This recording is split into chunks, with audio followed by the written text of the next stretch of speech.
ঠাণ্ডাৰ দিনত আপোনাৰ ছালখন যদি খুব বেছিকৈ শুকান হৈ গৈছে, আপোনালোকৰ ছালত যদি ক'লা দাগ পৰিছে বা আপোনালোকৰ ছালখনৰ ছানবাৰ্ণ হৈছে, তেতিয়াহ'লে আপোনালোকে গ্লিচাৰিন আজি মই দেখুওৱাৰ ধৰণে ব্যৱহাৰ কৰি চাবচোন। আপোনালোকৰ ছালখন উজ্জ্বল হ'বলৈ সহায় কৰিব আৰু মুখৰ ক'লা দাগ দূৰ হ'বলৈ সহায় হ'ব। হাই ফ্ৰেণ্ডছ, আপোনালোক সকলোকে মোৰ অসমীয়া হাউচ ৱাইফ চেনেলৰ নতুন এটা ভিডিঅ'ৰ মাজলৈ স্বাগতম জনালোঁ। আশা ৰাখিছোঁ আপোনালোক সকলো ভালে আছে। এইকেইদিন ইমানেই ঠাণ্ডা পৰিছে নহয়নে বাৰু? ঠাণ্ডাতে আমাৰ ছালখন বেছিকৈ শুকাবলৈ ধৰিছে। যিমানেই ঠাণ্ডা বাঢ়ি যায়, আমাৰ ছালখনৰ শুকানতা সিমানেই বাঢ়ি যায়। ছালৰ এই শুকানতা দূৰ কৰিবৰ কাৰণে আপোনালোকে গ্লিচাৰিন ব্যৱহাৰ কৰিব পাৰে। গ্লিচাৰিন কেনেধৰণে ব্যৱহাৰ কৰি আপোনালোকৰ ছালৰ শুকানতা দূৰ কৰিব পাৰিব, সেইটো মই মোৰ আজিৰ এই ভিডিঅ'টোত আপোনালোকক দেখুৱাম। আৰু গ্লিচাৰিন এটা ভাল ময়শ্চাৰাইজাৰ হয়। ঠাণ্ডাৰ দিনত আপোনালোকে দামী দামী ময়শ্চাৰাইজাৰৰ সলনি গ্লিচাৰিন ব্যৱহাৰ কৰি চাব। স্কিনখন হাইড্ৰেট কৰি ৰাখিব, স্কিনখন গ্ল' কৰিব, স্কিনখন ছফ্ট কৰিব। আপোনালোকে গ্লিচাৰিন ময়শ্চাৰাইজাৰ হিচাপেও ব্যৱহাৰ কৰিব পাৰে। গ্লিচাৰিনৰ লগত মাত্ৰ 3 বিধ বস্তু আপোনালোকে মিলাই লগাব। এই 3 বিধ বস্তু গ্লিচাৰিনৰ লগত মিলাই লগালে ঠাণ্ডাৰ দিনকেইটাত আপোনালোকৰ ছালখন কেতিয়াও শুকান নহয় আৰু আপোনালোকৰ ছালৰ উজ্জ্বলতা বাঢ়িব, গ্ল' বাঢ়িব, স্কিনখন হাইড্ৰেট কৰি ৰাখিব, স্কিনত ক'লা দাগ থাকিলে দূৰ কৰিব, বলি ৰেখা থাকিলেও কমাব। এতিয়া মই আপোনালোকক ঠাণ্ডাৰ দিনত শুকান ছালৰ কাৰণে গ্লিচাৰিন কেনেধৰণে ব্যৱহাৰ কৰিব লাগে সেইটো দেখুৱাম আৰু লগতে স্কিনত দাগ থাকিলে দাগ দূৰ কৰিবৰ কাৰণে গ্লিচাৰিন কেনেধৰণে ব্যৱহাৰ কৰিব লাগে সেইটোও দেখুৱাম। আৰু দেখুৱাৰ আগতে আপোনালোকলৈ এটা ৰিকুৱেষ্ট আছে, আপোনালোকে যদি মোৰ এই ভিডিঅ'টো ভাল পায়, ভিডিঅ'টোত এটা লাইক কৰি দিব। আৰু এতিয়ালৈকে যদি আপোনালোকে মোৰ অসমীয়া হাউচ ৱাইফ চেনেলটো ছাবস্ক্ৰাইব কৰি লোৱা নাই, তেতিয়াহ'লে সোনকালে ছাবস্ক্ৰাইব কৰি ল'ব আৰু ওচৰতে থকা বেল আইকনটো আপোনালোকে প্ৰেছ কৰি দিব। তেতিয়া মোৰ আহিবলগীয়া সকলোবোৰ ভিডিঅ' নটিফিকেশ্যন আপোনালোকলৈ সোনকালে যাব আৰু সোনকালে মোৰ ভিডিঅ'বোৰ আপোনালোকে চাবলৈ পাব।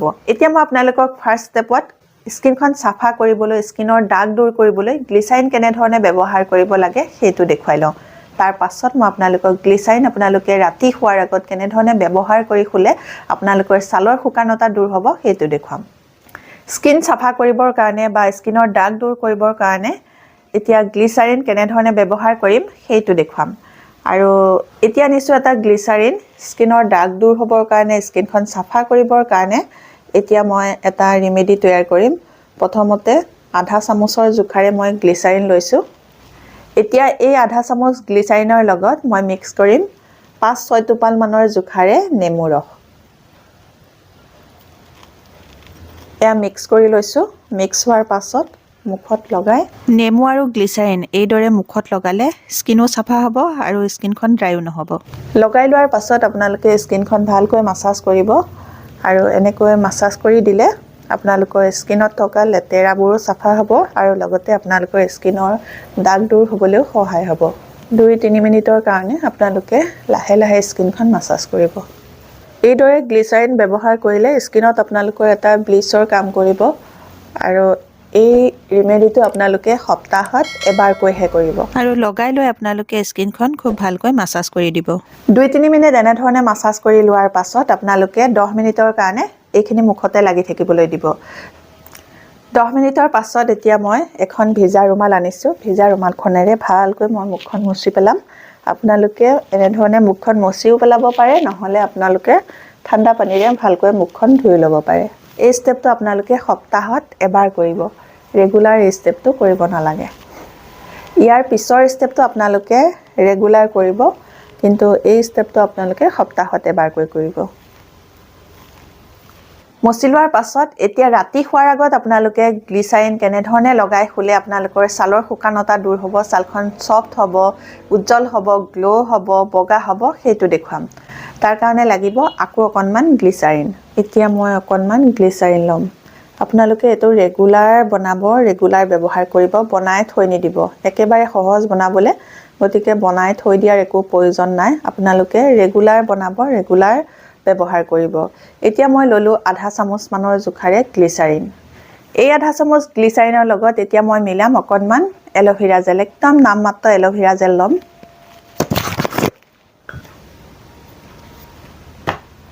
একদম নামমাত্ৰ এল'ভেৰা জেল।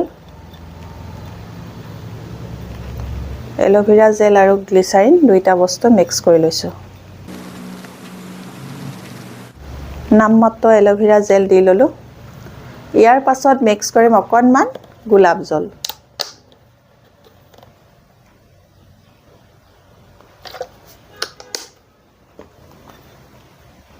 এতিয়া তিনিওবিধ বস্তু মিক্স কৰি লৈছোঁ কৰি লোৱাৰ পাছত ইয়াতে মিক্স কৰিম অকণমান ভিটামিন ই কেপচুলৰ অইলটো এই ভিটামিন ই কেপচুলৰ অইলটো আমাৰ স্কিনৰ কাৰণে বহুত বেছি ভাল হয় আমাৰ স্কিনখন টাইট কৰি ৰাখিবলৈ বলিৰেখা কমাবলৈ বহুত বেছিকৈ সহায় কৰিব আৰু গ্লিচাৰিনৰ লগত মিক্স কৰি লগালে স্কিনখন খুব বেছিকৈ হাইড্ৰেট হৈ থাকিব 2-3 টোপালৰ জোখাৰে ভিটামিন ই কেপচুলৰ অইলটো ইয়াতে মিক্স কৰি লৈছোঁ এতিয়া গোটেইকেইবিধ বস্তু ভালকৈ মিক্স কৰি লৈছোঁ গ্লিচাৰিনৰ লগত এইকেইবিধ বস্তু মিক্স কৰি আপোনালোকে স্কিনত লগাব পাৰে কিন্তু মই ইয়াতে আৰু এবিধ বস্তু মিক্স কৰিম আৰু সেইবিধ বস্তু হ'ল এইটো কেষ্টৰ অইল কেষ্টৰ অইলটো মোৰ বহুত বেছি ভাল লাগে কাৰণ এই কেষ্টৰ অইলে আমাৰ স্কিনত এন্টি এজিঙৰ কাম কৰে বহুত বেছি ভাল হয় আমাৰ স্কিনৰ কাৰণে সেইকাৰণে মই কেষ্টৰ অইলটো ইয়াতে 2-3 টোপালৰ জোখাৰে মিক্স কৰিম যদি আপোনালোকৰ ঘৰত কেষ্টৰ অইলটো আছে মিক্স কৰিব যদি নাই আপোনালোকে মিক্স নকৰিলেও হ'ব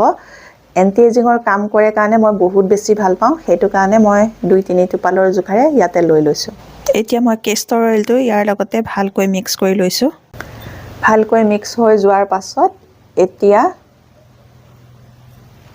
মুখত লগাব লাগিব এইদৰে আপোনালোকে গ্লিচাৰিন সদায় ৰাতি শোৱাৰ আগত ব্যৱহাৰ কৰিব আৰু মই দেখুৱাৰ ধৰণে আপোনালোকে এই নিয়মেৰে এই ৰিমেডিটো মুখত লগাব লগাই লৈ আপোনালোকে ভালকৈ মাছাজ কৰিব এইটো সদায় আপোনালোকে ৰাতি শোৱাৰ আগত ব্যৱহাৰ কৰিব এইটো আপোনালোকে মুখত লগাই 1 পৰা 2 মিনিট ভালকৈ স্কিনখন মাছাজ কৰিব এনেধৰণে আপোনালোকে সদায় ৰাতি এই ৰিমেডিটো লগাই শুই থাকিব যেতিয়া 7-8 ঘণ্টাৰ কাৰণে এই ৰিমেডিটো আপোনালোকৰ স্কিনতে লাগি থাকিব তেতিয়া আপোনালোকৰ স্কিনখন সফট হ'ব গ্লো কৰিব স্কিনখন হাইড্ৰেট হৈ থাকিব স্কিনখনৰ শুকানতা দূৰ হ'ব আপোনালোকৰ স্কিনখন কেতিয়াও শুকাই নাযায় আৰু আপোনালোকৰ স্কিনৰ পৰা বয়সৰ চাপ বলিৰেখা কমাবলৈ সহায় কৰিব